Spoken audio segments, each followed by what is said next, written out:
Bienvenidos nuevamente. Feliz día nuevamente a todos los colegas psicopedagogos, a los profes. Y bueno, nos tocó volver después de este baile y tratar de poner un poco de orden en este hermoso desorden. Bien, les cuento muy brevemente de qué se trata este panel intercátedras. La idea cuando se pensó en esta mesa tuvo que ver con, a partir de un recorte clínico, de una viñeta, poder hacer un intercambio a partir de diferentes representantes de distintas cátedras de nuestra carrera. Y bueno, de esta manera la clínica psicopedagógica, la clínica saupiana, como nos gusta decirnos a nosotros, reúne a diferentes profesores con sus distintas perspectivas para poder pensar en forma conjunta un abordaje que tiene que ver con nuestros pacientes, ¿no? Y poder hacer sus observaciones, sus comentarios desde diferentes miradas. Como son muchos, voy a pasar rápidamente a presentarlos, así ya les puedo ceder la palabra a ellos.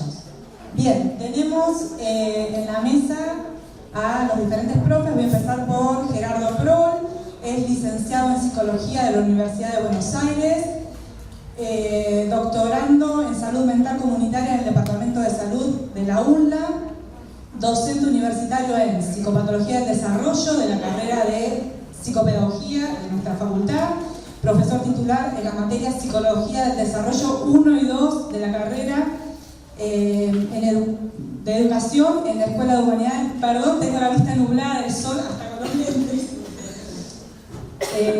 A ver, ¿por dónde me quedé?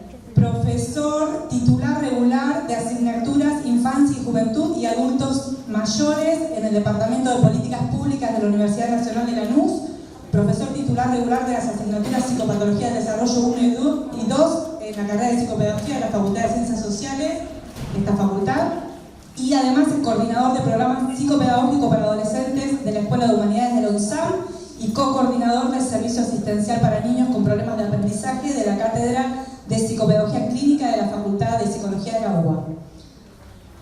Yo dije que iba a ser corto, pero ustedes tienen un recorrido muy largo. Bien.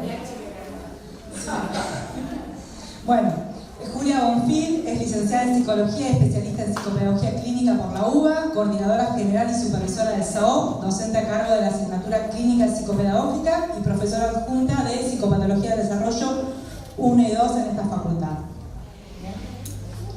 Elba Fernández, psicopedagoga, profesora para la enseñanza primaria, profesora a nivel preescolar, docente de la Cátedra Clínica Psicopedagógica, profesora a cargo de la Cátedra Estudio del Lenguaje y sus Trastornos de la carrera de Psicopedagogía y supervisora del SAOP. Sabrina Pensado, licenciada en Psicopedagogía, egresada de esta facultad, adjunta a cargo de la Cátedra Pedagogía Especial y docente de la Cátedra Clínica Psicopedagógica, supervisora del SAOP y orientadora educacional en equipo de orientación escolar en la provincia de Buenos Aires.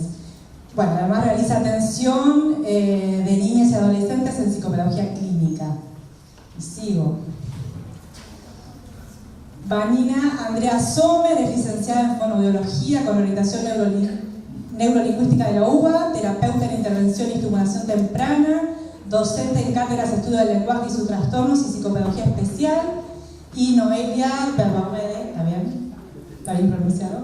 Licenciada en Psicopedagogía, egresada de esta casa, formó parte del SAOP entre 2005 y 2011. Ha trabajado en clínica psicopedagógica en forma privada y en diferentes espacios comunitarios de salud. Repatriada o remadriada al SAOP en 2019. Realiza atención a pacientes, forma parte del equipo de admisión y es co-supervisora en el módulo de los martes a la mañana. Integrante de la Cátedra Pedagogía Institucional como docente supervisora de trabajos de campo. Les cedo la palabra. Bueno, mi función en esta mesa es contarles un poquito, un recorte de un paciente que vamos a llamar D, a los efectos de que luego los diferentes profes acá presentes puedan hacer sus aportes desde su cátedra particular. A ver, algunos datos. Es un paciente que inicia su recorrido a fines de noviembre del 2019, por lo cual yo lo veo en presencialidad 1 o 2 veces y después entramos en lo que es la pandemia. O sea que la gran mayoría del tiempo de tratamiento fue de forma virtual. A ver, algunos datos de la entrevista de la admisión. Tenía 9 años cuando inicia, hoy tiene 12, ¿sí? Llega derivado desde el Hospital Garrahan por presentar dificultades de aprendizaje y de lenguaje. Y en el informe escolar dice que, si bien muestra avances en la adquisición de los conocimientos propios de su edad y nunca compensó, le cuesta mucho avanzar en la lectura y la escritura. No alcanza el nivel de sus compañeros, dice la docente. No obstante, en la entrevista de admisión, al preguntarle a la mamá por el motivo de consulta, dice que llega al servicio porque el niño se orina mucho y que es muy tímido y no habla. Estos acontecimientos, estos episodios le pasaban en la escuela y él lloraba de vergüenza, pero no pedía permiso para ir al baño. Y a raíz de esto le hacen toda una serie de estudios y determinan que orgánicamente no tenía ninguna dificultad. Cuando la mamá cuando le preguntan en la entrevista de admisión, ella no plantea nada de dificultades de aprendizaje en sí, sino que plantea esto como motivo de consulta. La admisora observa que la mamá también tiene dificultades de lenguaje para expresar sus ideas y que sus respuestas no siempre contestan lo que ella les está preguntando. Llega a consulta un niño que lo veo, ya les digo, un par de veces en la presencialidad, que es muy tímido, es muy prolijo y si bien tiene evidentes dificultades de lenguaje, tanto en lo expresivo como en lo comprensivo, tiene muy buena predisposición para todo lo que yo le proponga hacer. Y esto pasa tanto en la presencialidad como en la virtualidad, ¿sí? La familia también se muestra siempre muy atenta a las sugerencias y trata de proveer, de facilitarle materiales. En la pandemia, que por ahí nosotros recurríamos mucho a que la familia nos pueda ayudar con algunos materiales, siempre proveían, había libritos, láminas, juguetes, juegos, la computadora para tener las sesiones por Zoom. Y participa mucho dentro de sus posibilidades. Voy a aclarar algo que es relevante en este caso, y es que la familia es de origen boliviano y presenta las características propias de su idiosincrasia, y lo que me van a decir en forma repetida es que ellos aprenden con sus hijos, están aprendiendo con sus hijos. ¿Y qué es lo que están aprendiendo con sus hijos? Desde las costumbres típicas de nuestro país hasta el lenguaje. Porque antes ellos hablaban quichua. Y entonces la mamá me explica que esto no lo hacen más a partir de una sugerencia de una terapeuta que atendía al hermano de mi paciente, no a mi paciente. Les pidió que utilizaran solo el lenguaje castellano. Entonces, ellos hacen eso. En los intercambios familiares utilizan el castellano. Y se esfuerzan mucho en ello. Bueno, la mamá está haciendo nuevamente la primaria porque la había hecho en Bolivia, pero no la había terminado y la está haciendo acá.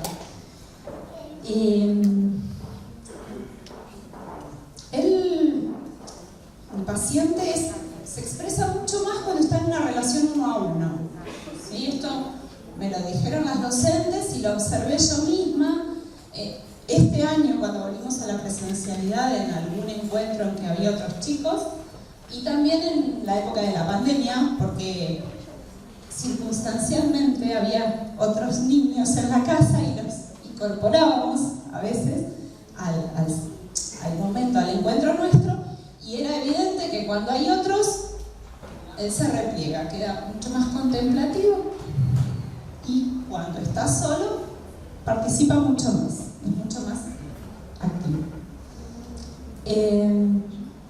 Bueno, entonces, esto también en lo que es por ahí velocidad de procesamiento, aparece le cuesta mucho más, ¿sí? Aparece un poco descendido sus desempeños.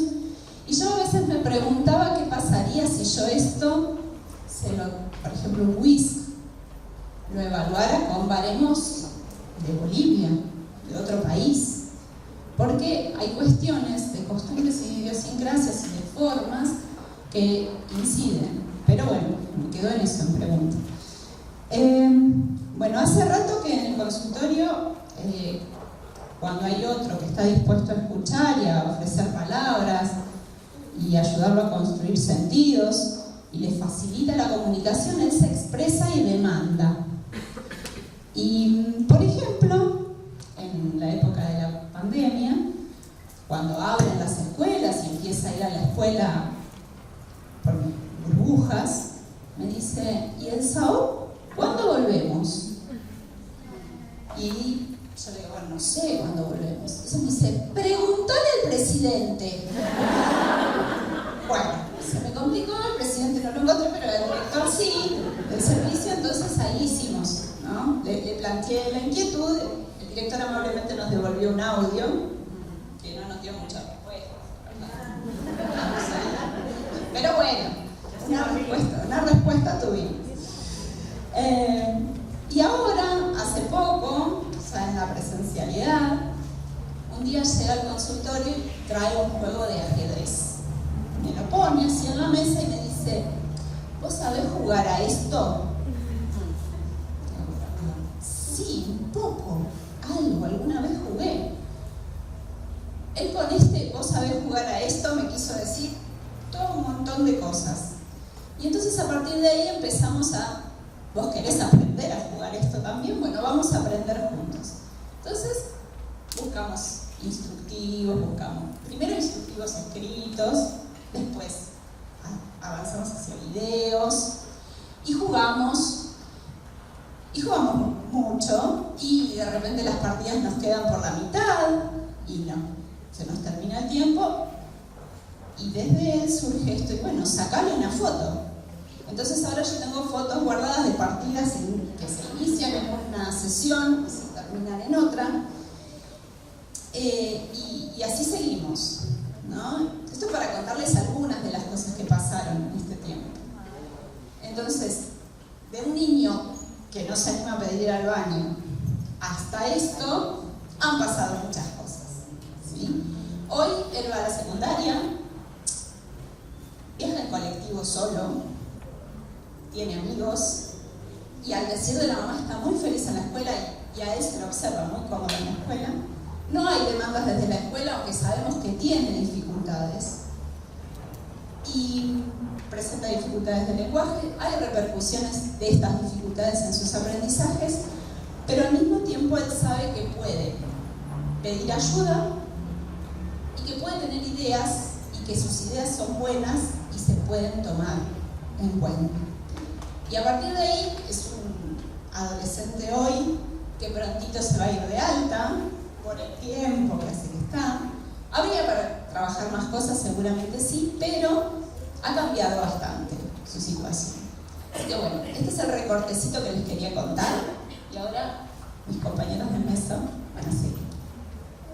Bueno, gracias Noé por compartir.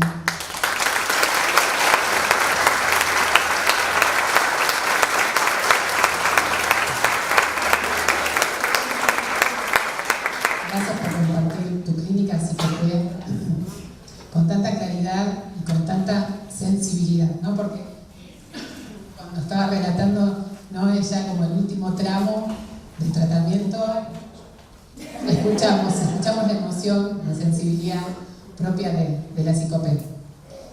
Bueno, yo voy a hacer un breve aporte y voy a comenzar formulando una pregunta en lugar de, por ahí, apuntar una respuesta o una certeza. Yo les propongo que nos preguntemos los motivos por los cuales la lengua materna, por ende, parte de la cultura, de la familia, de este paciente, se ha ido silenciando. Preguntémonos, ¿qué hubiera sucedido si esta lengua materna, esta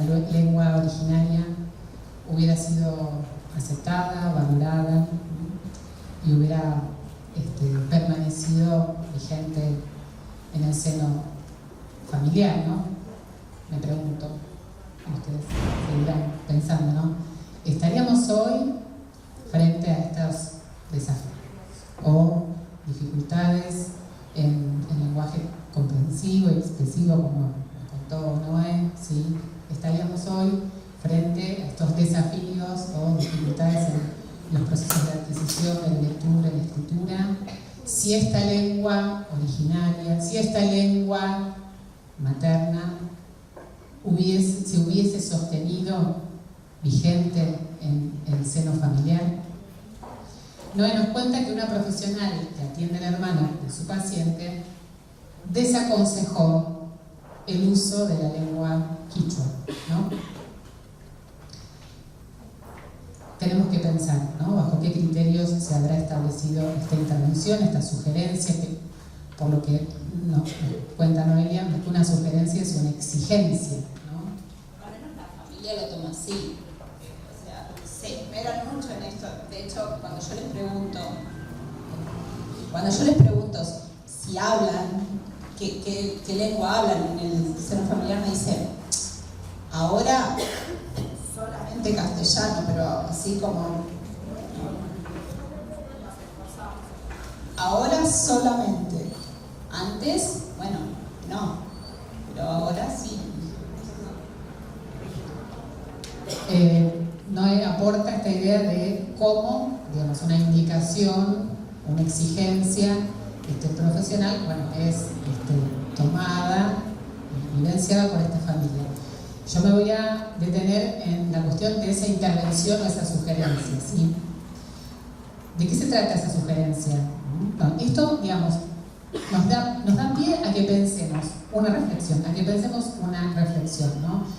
Podemos estar frente a un tipo de práctica, ¿sí?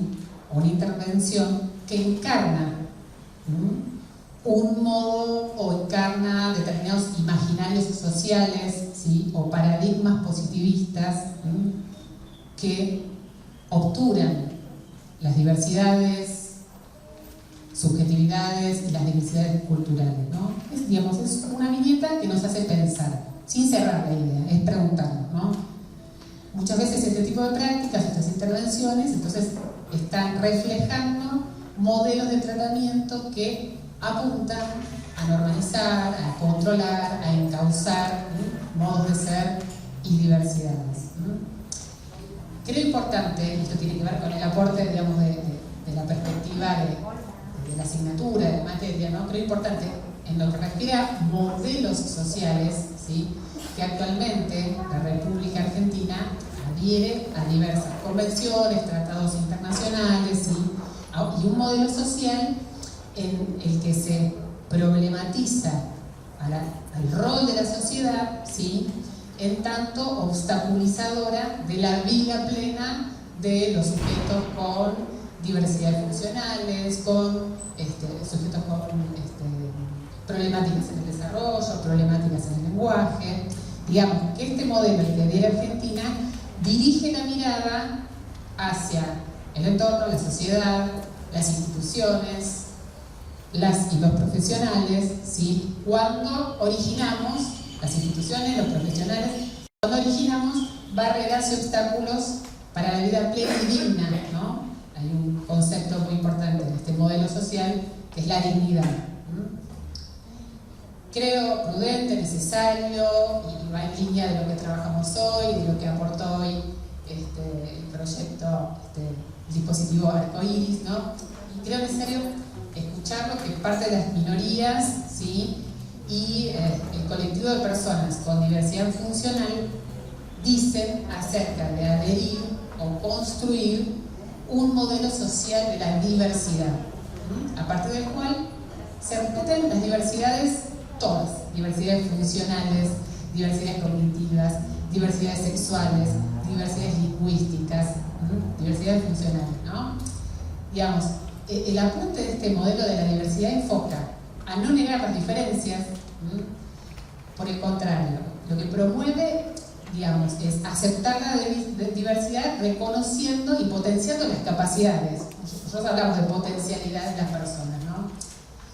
En este modelo de la diversidad se ve, digamos, la diversidad como algo una realidad incontestable, ¿sí?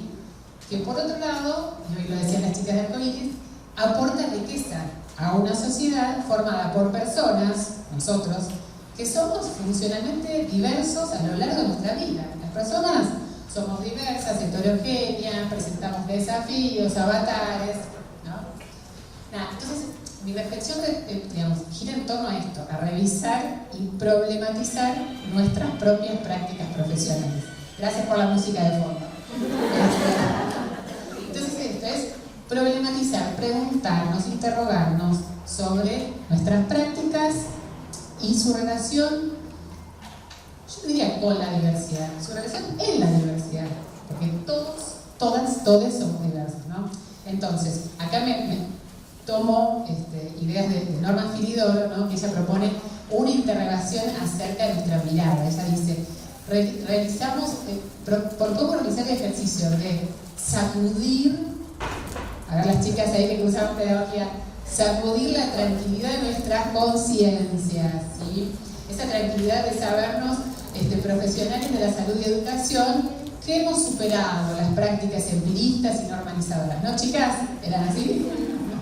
Bueno, entonces, se trata de esto, ¿no? De ver cómo muchas veces se ven solapadas, digamos, o invisibilizadas, ¿no? Ciertas acciones que reflejan modelos de trato normalizadores, rehabilitadores, encauzadores, ¿sí? Entonces la propuesta tiene que ver con eso, ¿no? Es revisar, pensar en relación a nuestras prácticas en la diversidad. La propuesta, la idea es tratar de ir transformando nuestras intervenciones, ¿no? Con el propósito de que se tornen cada vez más inclusivas. Sin duda esto constituye un enorme desafío, un enorme desafío. O sea, yo creo que en realidad se trata de una deuda muy importante. Y una cosita más, para aquellos y aquellas que estamos trabajando y hacemos intervenciones clínicas educativas y acompañamos los aprendizajes de nuestros pacientes, ¿sí? Y alumnos, ¿no? También saber, recordar que en cuanto a normativa y modelos sociales y modelos educativos, también la República Argentina sostiene, ¿sí?, lo que es el modelo inclusivo, en el que se promueve una educación plural y de calidad para todos, para todas, ¿sí? Y un modelo que apunta, ¿no?, a que la diversidad sea el elemento fundamental, ¿no?, y que enriquece la vida y los aprendizajes de todos los aprendientes, nosotros. Insisto, esto es un camino arduo, y estamos todos en él, ¿sí? En la práctica psicopé que nos relató Noelia, se evidencia una práctica inclusiva, respetuosa, cuidadosa, ¿sí? El ejercicio de la escucha en relación a su paciente y a su familia, los tiempos de su paciente. Y acá también me afano una idea que me encanta de Gisela Butoirlich. Ella nos dice, trabajar con la diversidad, trabajar en la inclusión, con la inclusión, y se trata de estar preparada para la inclusión. Esto lo escuchamos un montón, ¿no? Quienes trabajamos en instituciones. Yo no estoy preparada para esto, a mí no me capacitaron, yo no estoy formada. Butoirlich nos dice, no se trata de estar preparada para la inclusión, sino de ser como una psicopé como Noelia, ¿no?, que es de estar dispuesta a la otra edad. La psicopé clínica está dispuesta a la otra edad, ¿sí? Hablemos de diversidades, hablemos de potencialidades, ¿sí? Pero además de hablar de potencialidades, de diversidades, escuchemos, como bien nos contó Noelia. Escuchemos a las infancias, a las adolescencias, ¿sí? Hablemos y escuchémoslas. Y si vamos a hablar de la escucha y la escucha experta y amorosa, le tengo que dejar el lugar a Elon Fernández y a Daniel Sosa.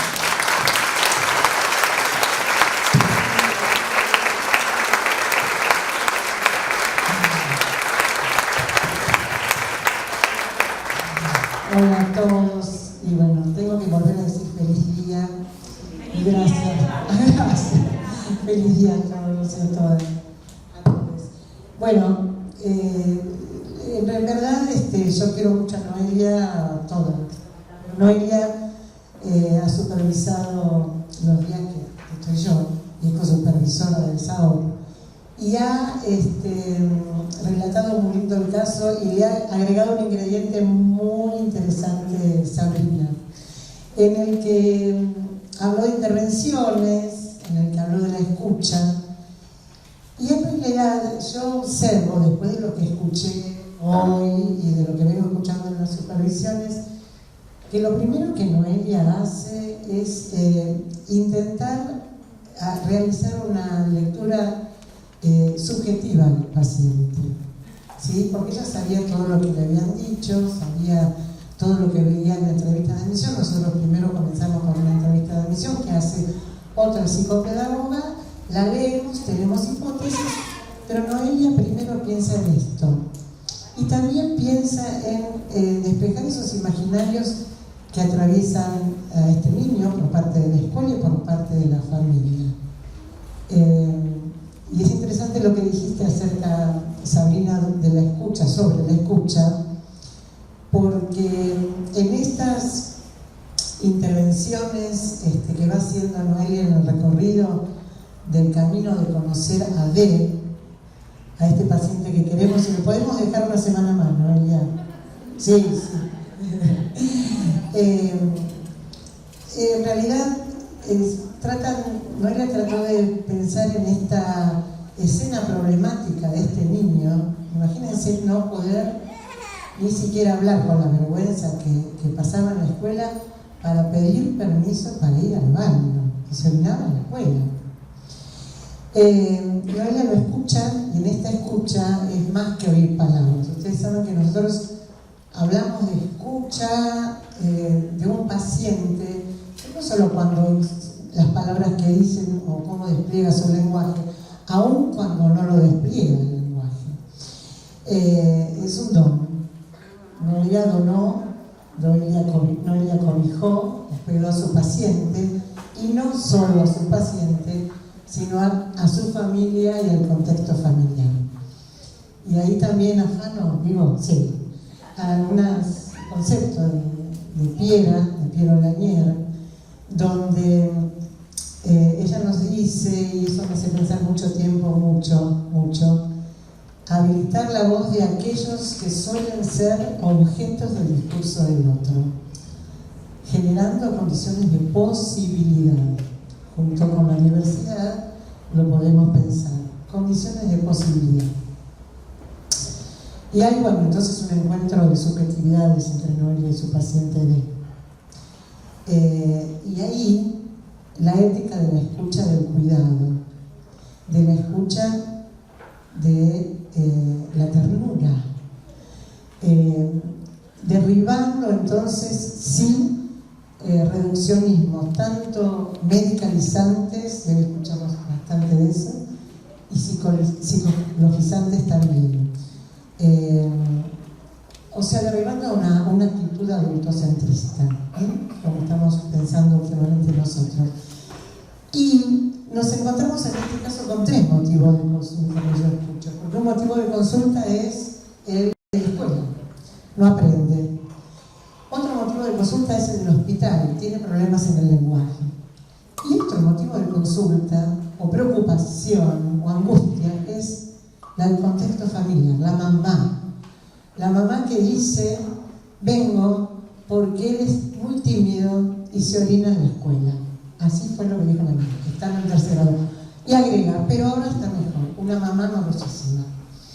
Bueno, también ahí se dice que la mamá, y Noelia lo puede decir, presenta algunas dificultades, no sé si dificultades, algunos modismos típicos de su lengua materna, que a veces ante una pregunta no responde lo que se le pide, y hay un papá también que tiene una escasa expresión. Y nosotros aquí lo enlazo con lo que tiene que ver con las funciones materna y paterna, que decimos que organizan básicamente la actividad psíquica inicial. Y sabemos que de ello depende la curiosidad infantil, el deseo de saber, el placer del descubrimiento, ¿no? Y esto lo voy relacionando de a poco con la plasticidad y con el lenguaje. ¿Por qué digo plasticidad? Porque acá lo que se ve, pensando en el niño, la escuela, el paciente y el contexto que rodea a este niño, el contexto familiar, se ve esta compleja determinación neurológica, biológica, ambiental, psíquica. Y como sabemos que lo psíquico marca lo orgánico y viceversa, sabemos que deja huellas materiales, ¿no?, en la experiencia. Entonces aquí sí nos preguntamos por el lenguaje. El lenguaje como instrumento de comunicación, no cabe duda que este nene sí se comunicaba a su manera, tiene intención comunicativa, aún ahora más que nunca, pero también cuando llegó al servicio, desarrollo de habilidades mentalistas. Es un niño que podía comprender emociones, que podía entender el pensamiento de los demás, su propio pensamiento, que pudo finalmente preguntar. Miren lo que preguntó: ¿me enseñás, Noelia? Y si vos no sabés, bueno, lo aprendemos juntos, yo te puedo enseñar algo, habrá dicho, ¿no? Poder preguntar, expresar sus deseos, sus emociones. Y entonces esta complejidad de la apropiación del lenguaje, y acá traigo a Noemí Giuliani, una gran fonobióloga formada en psicoanálisis, en que dice que, bueno, la apropiación del lenguaje en un niño nos coloca en un doble anclaje, ¿no? El lugar subjetivado desde donde se va a posibilitar un hablante, y las articulaciones de los sistemas que forman el lenguaje, fonológico, sintáctico, semántico, pragmático, ¿no? Entonces, seguimos diciendo complejidad en el lenguaje, entramada entre lo biológico, lo psíquico, agregamos lo social y lo cultural.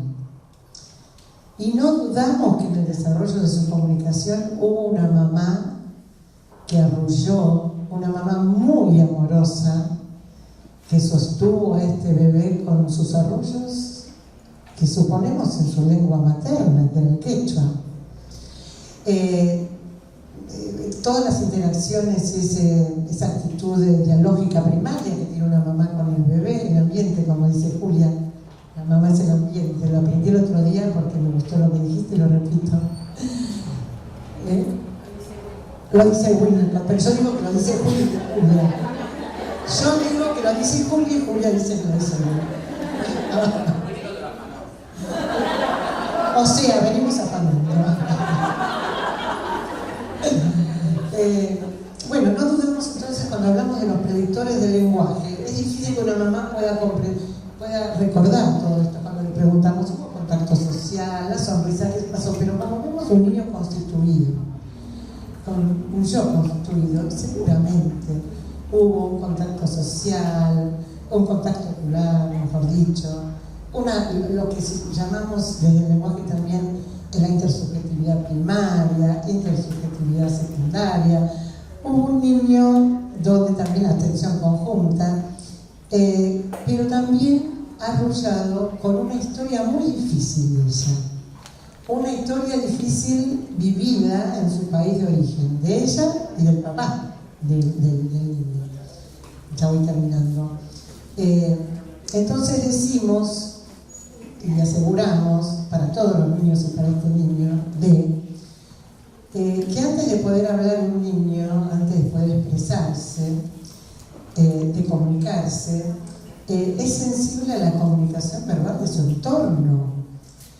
El habla maternal, que no sabéis que habla de la voz divinizada de la madre, que la madre también la madre, digamos, transmite toda su fantasmática también, y ejerce esa relación con ese bebé, bueno, el niño como escuchante de la mamá, escuchante de la mamá, escuchante del papá y de sí mismo. Y así surge el conocimiento del mundo. Decimos que el lenguaje, una de las características del lenguaje, es que el niño conozca el mundo. que lo rodea, ¿no? Pero en este conocimiento del mundo, como decía también Sabrina, hay una mamá y un papá que estuvieron silenciados por alguien que a lo mejor lo hizo con criterio, con su criterio, bueno, no hablen más que yo delante de sus hijos, sobre todo por el niño pequeño. Y un niño también silenciado, que tampoco podía hablar ni para pedir ir al baño. Y en realidad es un niño que sí es tímido. Lo vimos nosotros, tímido por decir, un niño introvertido. Y una de las características que tiene el lenguaje, cuando un niño tiene desafíos, lo vamos a llamar desafíos en el lenguaje, es justamente una actitud internalizadora que es el aislamiento. Y en este caso, este niño en la escuela primaria, y ahora parece que no tanto,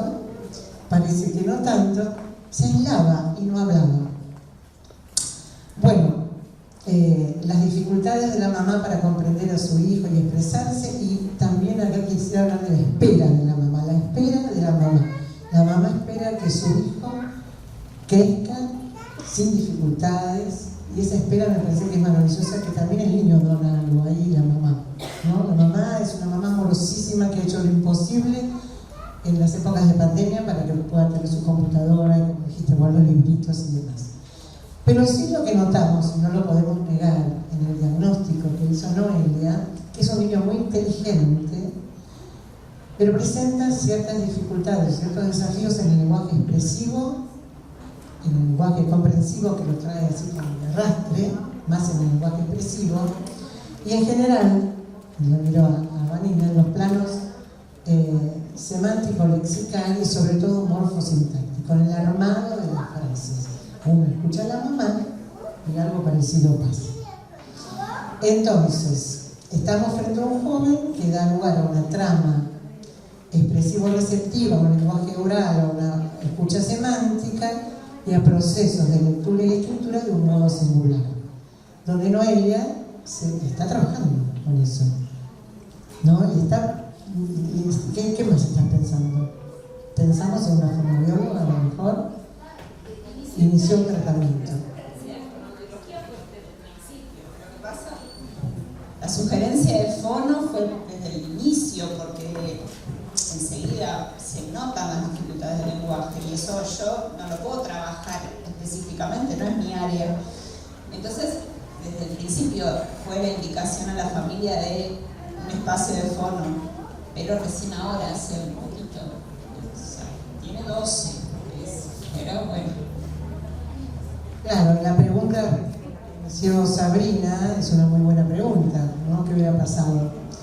Pero no lo voy a repetir. Pero bueno, estos desafíos están. Entonces nos preguntamos, Vani, este lenguaje que manifiesta este niño muy inteligente, muy capaz, que ahora viaja solo, que está feliz, la intervención paterna ahí fue muy importante, que tiene amigos y que no le manda a la escuela secundaria, digamos, el niño progresado, pero esto puede ser producto de lo que llamamos actividad neuronal epigenética, el intercambio con el medio. ¿Qué nos podés decir vos? Porque aquí recurrimos a la fonoaudióloga.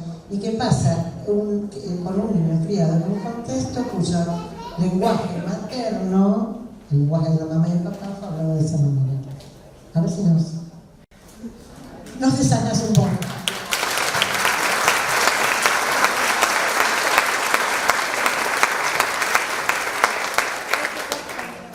Bueno, yo me voy a centrar en la figura del bilingüismo, ¿sí? Acá lo que tenemos que tener en cuenta es que este niño estuvo expuesto a dos lenguas, al quichua y al castellano. No sabemos exactamente cuánto tiempo de cada una, pero sí, para que uno sea un hábil comunicador lingüístico, al menos tiene que tener mucho tiempo de exposición a una de las dos lenguas, ¿sí? Y esto por ahí me corro un poquitito de este caso en particular, porque hay muchos niños dando vuelta con este tema de bilingüismo, y hasta me atrevo a hablar de biculturalidad, ¿sí? Sabemos que los planos de lenguaje, como bien dijo Elba, tanto la fonología, la morfología, que podemos decir que es una habilidad computacional, porque hay un límite temporal en el cual nosotros podemos adquirir mejor estas funciones. También tenemos que tener en cuenta el plano semántico y pragmático, en donde hablamos de una habilidad conceptual, en donde no hay periodo crítico. Nosotros podemos seguir creciendo, leyendo, ir adquiriendo vocabulario y léxico. Pero esta primera etapa, en donde la mamá, si bien manejaba una lengua materna, fue corrida en un momento crítico de adquisición del lenguaje para su hijo, podríamos decir que ambos empezaron a aprender una lengua nueva, ¿sí? Entonces, esta mamá pasaría a dejar esta lengua minoritaria, que es el quichua, para empezar a manejar una lengua mayoritaria. Lo vamos a tomar como mayoritario por el ambiente que la rodea, por el contexto, por la escuela de sus hijos, por el trabajo que tiene tal vez ella y su marido, y por los vecinos, ¿sí? Entonces, deja su lengua materna, la que le transmite cultura, la que le transmite una determinada intención comunicativa, que no estamos diciendo que este niño no lo tiene, de hecho en el ejemplo hay intención comunicativa, pero nos estamos perdiendo todo lo que transmite específicamente la cultura, si bien la lengua también es cultura. Tenemos que tener en cuenta la intencionalidad de la mirada, la intensidad en la voz. Hay culturas en donde uno no habla fuerte, o no habla rápido, habla como más lento, ¿sí? O mira hacia abajo. Tenemos que tener también el tema de hombres y mujeres dentro de la sociedad, ¿sí? Nosotros vivimos en Argentina y sabemos todo el revuelo nuevo que hay con todo esto, pero no sabemos cómo lo están manejando en Bolivia, ¿sí? Y hay que tenerlo en cuenta.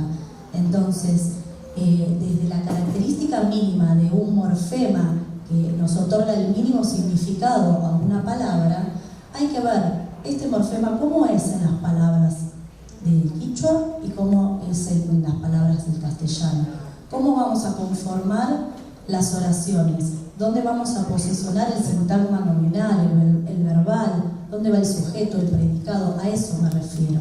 Entonces, este niño que está expuesto o que estuvo en algún momento expuesto a ambas lenguas, él mismo tiene esta velocidad de procesamiento enlentecida porque tiene dos grandes grupos, dos lenguas en las cuales tiene que buscar estas herramientas, ¿sí? Él quiere decir una palabra y tiene la semántica en una lengua y la semántica en la otra, si la tiene formada. Por ahí la tiene en una sola lengua y no en la otra, ¿sí? A veces no tenemos una traducción literal en ambas lenguas, o el pensamiento, a veces pasa que por ahí si ustedes están estudiando algún idioma, van al Google, ¿sí? Y hacen la traducción y es literal, y cuando uno lo pasa a este otro idioma, la verdad que quisimos decir cualquier otra cosa.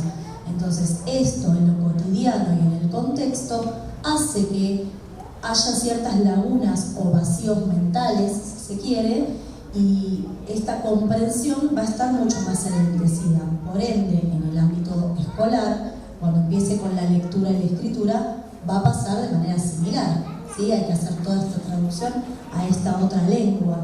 Entonces, yo me pregunto acá, y retomo el tema de mis compañeras y les hablo por ahí específicamente, primero que hay que ver cómo lo tomó esta mamá, y segundo, que primero, cuando hablamos de bilingüismo, tenemos que tener en cuenta la postura que va a tomar la familia ante este niño que van a criar. Así como ellos pensaron o no en tener un hijo y van a ver qué color van a pintar la habitación, dónde van a ubicar la cuna y demás, tienen que hablar entre ellos cuál va a ser la lengua en que vamos a utilizar dentro del hogar, ¿sí? Uno puede aconsejar, pero la realidad es que no lo estamos viviendo. Tampoco creo conveniente que lo pueda trabajar cualquier fonoaudióloga, tiene que ser una fonoaudióloga o un lingüista que trabaje el tema del bilingüismo de raíz, porque necesitamos más que nunca a la familia, ¿sí? No tenemos que olvidarnos de las raíces y de todo lo cultural, y que seguramente detrás de esta mamá y de este papá también hay unos abuelos, ¿sí? Que tal vez tengan la cultura un poco más arraigada y sean menos flexibles, y este niño también tiene que tener contacto con sus abuelos, con sus tíos, con sus familiares de Bolivia, ¿sí? Entonces, este niño, dentro de su imaginario lingüístico, está automáticamente pasando, ¿sí? Se me ocurre, de una lengua a la otra, continuo. Cuando quiere buscar un vocablo, cuando quiere buscar un sonido, continuamente está haciendo este pasaje y se pierde un montón de cosas, ¿sí? Porque recuerden que todo lo que es lenguaje, y más el lenguaje oral, hablamos de esta evanescencia, ¿sí? Yo termino de decir algo y se fue en el tiempo. Entonces, si uno no tiene esta memoria y este poder de poder captar, ¿sí?, la idea general, me perdí, me quedé tal vez con alguna palabra funcional, ¿sí? Así que yo creo que la raíz estaría más desde ese lugar. Espero haber sido bastante clara con esto.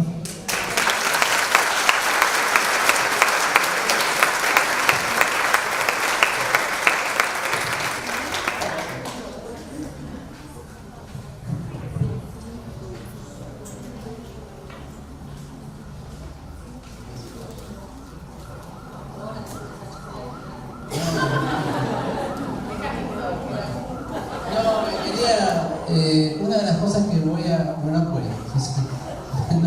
Eso, poneme el cosito que eso. Una de las cosas que voy a retomar es la palabra afán, porque voy a afanar algunas cosas de lo que estoy escuchando.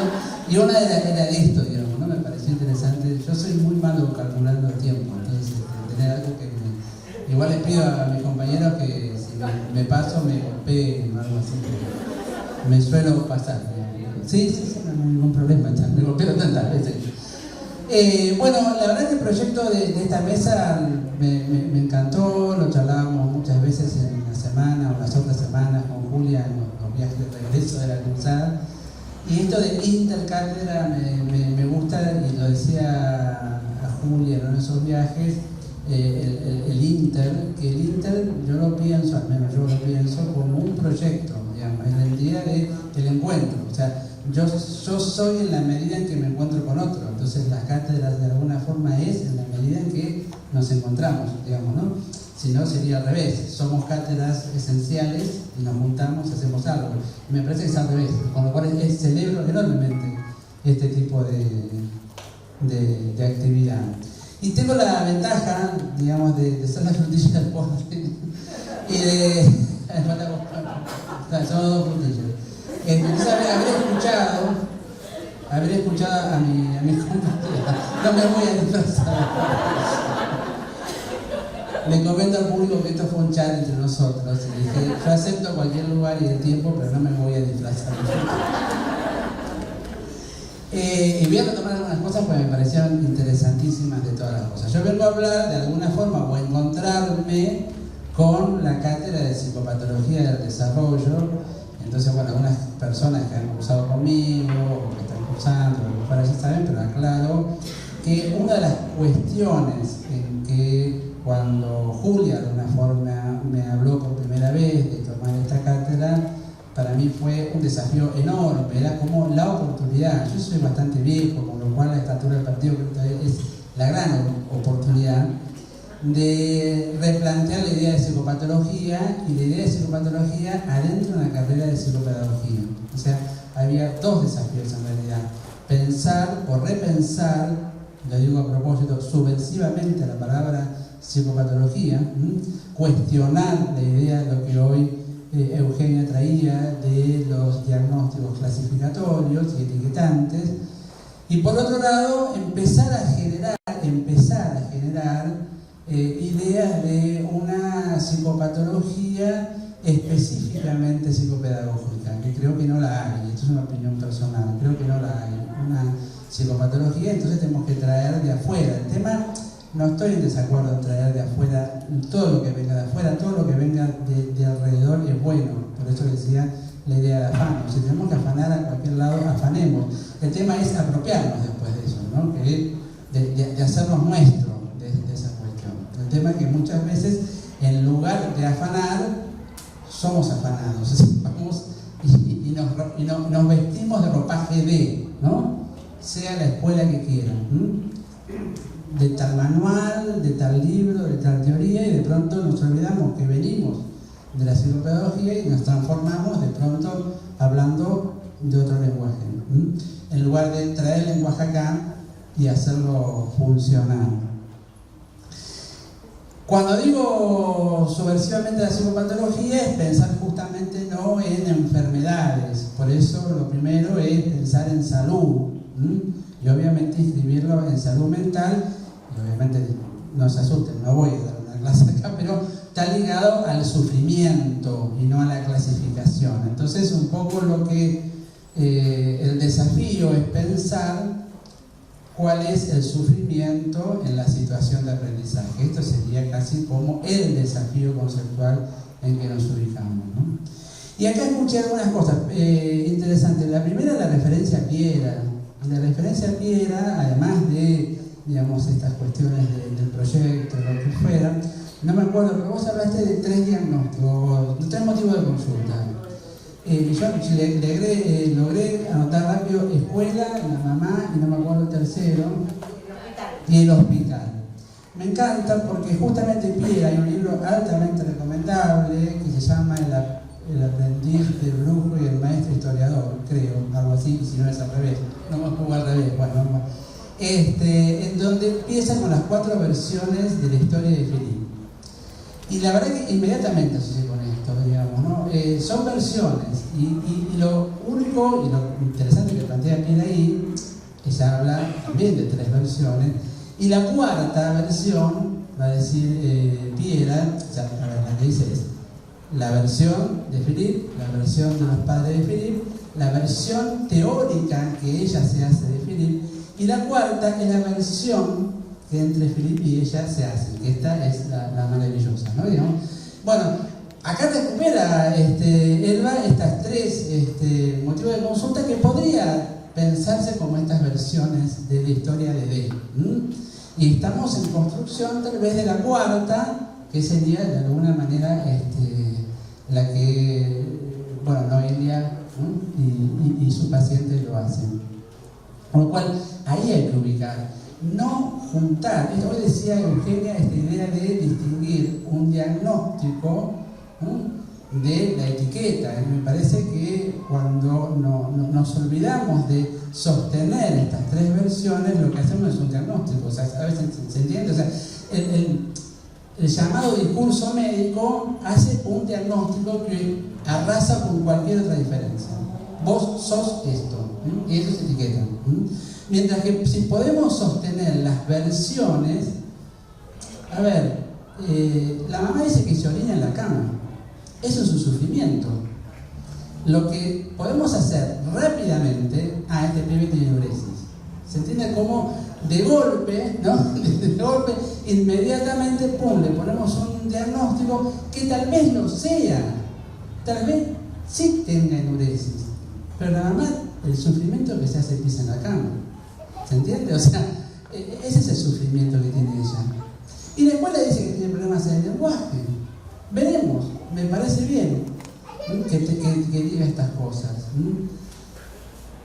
Después, lo que habría que ver es si en el interior de nuestra práctica psicopedagógica, lo que para la escuela es problema de aprendizaje, dificultades en el lenguaje, para nosotros también hay dificultades en el lenguaje. ¿Se entiende? ¿Cómo nos apropiamos de esas cuestiones?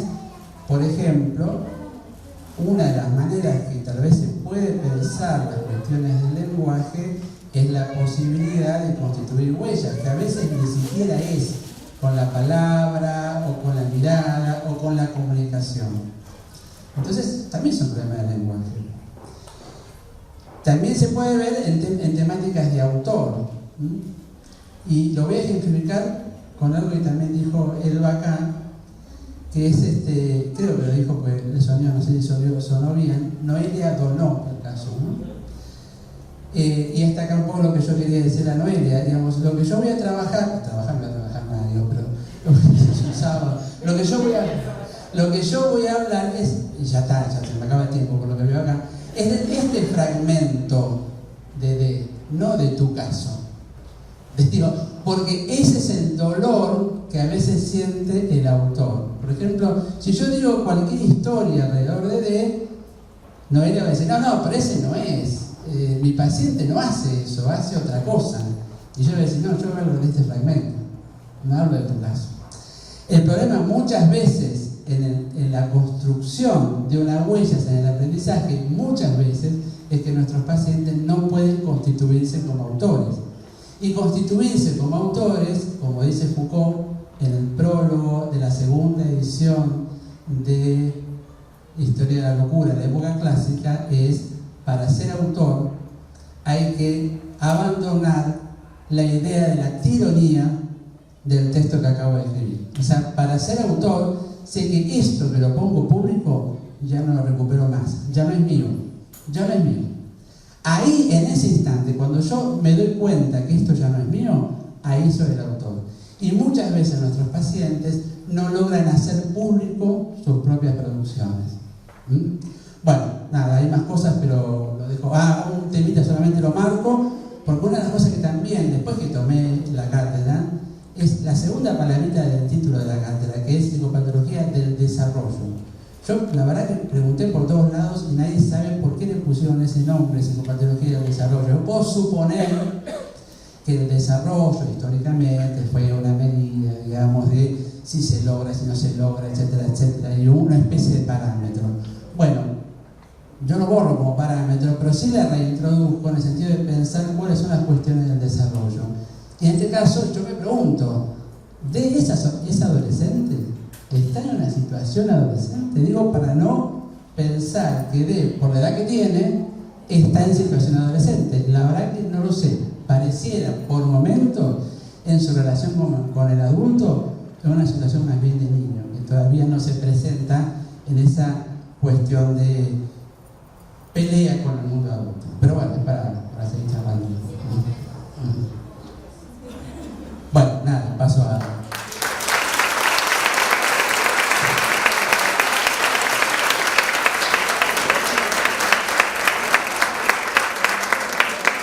Bueno, iba a decir vamos con clínica, pero todo el tiempo estuvo clínica con un hilo conductor. Pero bueno, me parece que hay un par de cosas. Una, que lo recorto nada más porque quisiera ir por otro lado, pero pensaba en D, que se hace pis en la escuela y que Garrahan, estudiado, evaluado, diagnosticado, era Garrahan. Y se hacía pis en la escuela, no se hacía pis en la casa, a la noche, jugando, se hacía pis en la escuela. Y se preguntan, ¿cómo llegó a Garrahan? Sin decir, bueno, los recursos que se utilizan para hacer, porque bueno, hubo médicos, laboratorios, qué sé yo, pero se hacía pis en la escuela. No faltó ahí alguien que pudiera escuchar, preguntarse, preguntarle. No, fue un hospital. Eso me parece, la verdad, tremendo, porque además no creo que sea aislado. Esto es como bruto, ¿no? Es demasiado grueso, me parece. Pero me parece que pasa mucho. Antes de preguntar, de pensar, y es pensar en el sufrimiento, porque ahí el tema es, ¿está enfermo? ¿Descartamos? ¿O se hace pis? ¿No? ¿Hay un sufrimiento en hacerse pis? Un chico de 8 años creo que tenía o algo así en la escuela. Dios, ¿no? Dios, tanto estudiar, tanto que nos esforzamos, y cómo se nos puede ir a psicógeno o algo así, o que no era orgánico. Pero por suerte salió eso, porque si no, a veces vuelven con una pastilla por otras cosas, ¿no? Entonces, bueno, eso quería recortar la cuestión de la especialización, la tecnología, los medicamentos, el sistema y cómo estamos en eso, y muchas veces con consecuencias graves. Bueno, también no ser escuchado es grave, pero bueno, por un lado. Y por otro, escuchaba todo lo que decimos con tanto cariño a Noelia, a la dirección de la cura, pero ¿saben qué? Yo creo que, además de este cariño, el punto es poder pensar en una posición clínica, ¿no? Noelia es lo singular, pero parece que hay algo más que tiene que ver con lo que tratamos de pensar. cuál es la posición del psicopedagogo, del psicopé en relación al tratamiento, poder pensar en su propio lugar, lo que siempre hablamos en el y en clínica psicopedagógica. Nosotros pensamos los tratamientos pasando a la línea así, que nos incluye. No es la evaluación del paciente y entonces el WIS y el resultado del paciente, sino como hizo Noelia. ¿Y este WIS? ¿Qué pasa con este WIS de un nene que tiene otro estilo, otra parsimonia, y yo estoy con el relojito? Se pregunta cosas. Bueno, eso es lo que pensamos de la clínica psicopé. Es el mérito de Noelia, pero digo, es más allá. Esto es lo que tratamos de hacer nuestro. Y la otra cuestión, porque pienso en esta mesa y en la que vienen los casos clínicos, que tal vez estamos pasando tan rápido algo que me parece que es tan importante. Estamos hablando de pacientes que una parte de su tratamiento fue en pandemia. Y ya lo decimos así, bueno, fue pandemia, después presencial, empezó presencial y después ya, ¿cómo sí? ¿Cómo no? ¿Cómo puede ser? Y saben que hace casi exactamente 2 años, porque fue el 21 de septiembre de 2020, hubo un conversatorio, no sé qué nombre tuvo, que se llamó Clínica Psicopedagógica en el aislamiento, cuerpos en ausencia, voces y miradas presentes, que varios de ustedes estuvieron, varios de ustedes. Ayer leía los chats de ese conversatorio. Yo tuve que mirar 2 veces la fecha, porque 2020 dije, no, habrá sido 21. No, 20, es decir, en septiembre del 2020, claro, recién ahí estallada la cosa, nos preguntábamos por los encuentros clínicos con nuestros pacientes, nos preguntábamos esto de la realidad virtual, qué era la virtualidad, la sensación de estar en un mundo diferente al real, esto que estoy leyendo lo que leía ese día, ¿no?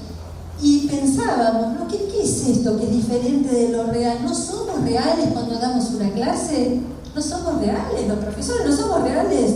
¿Los estudiantes que están del otro lado del Zoom no son reales? ¿Qué es esto de la virtualidad? ¿Qué es realidad y qué no? Y decíamos, bueno, es una realidad diferente, está claro, es diferente. Y en ese momento tomábamos esta definición de Mérier que nos trae Oscar en algunos de sus artículos: aprender es hacer algo que no se sabe para aprender a hacerlo. Y eso fue, ¿no?, en la virtualidad. Aprender a hacer algo, ¿no?, que no se sabe para aprender a hacerlo. Y por un lado pensaba, hoy recordaba el decano, cuando estaba la facultad vacía, en pandemia, en junio de 2020, y yo pensaba, la verdad que corríamos con una ventaja nosotres, ¿qué es? Que nosotros sabíamos que la facultad nos estaba esperando, pero el SAO existía más allá de la materialidad, porque los tratamientos, la clínica, los encuentros grupales nunca cesaron. Esa sensación de no hay nada siguió desde otro lugar, y por eso digo, el SAO nos estaba esperando, la facultad nos estaba esperando, pero hubo algo que hizo que esa sangre siguiera circulando, porque si no realmente era mortífero, ¿no? Y bueno, y esto pasó con los tratamientos, y esto pasó con el tratamiento porque todo lo que ella va contando, la mayor parte, fueron un par de sesiones presenciales, después fueron 2 años en virtualidad. Y en esos 2 años pasó todo esto que ella cuenta. Ver que cuando hay otro dispuesto a escuchar, que le ofrece palabras, que se facilita la comunicación, empiezan las preguntas, que en relación a lo del presidente, me parece que, claro, no importa la respuesta, y lo que importó fue que dirigió una pregunta, después la respuesta habrá sido más o menos, ¿no?, pero dirigió con toda la cuestión del lenguaje. Y todo eso pasó en pandemia. Me parece que va llegando el tiempo, o no llegará, no sé, el tiempo, de poder teorizar en realidad sobre esto que pasó en pandemia y los tratamientos. Lo que sí podemos decir es que la clínica no se detiene.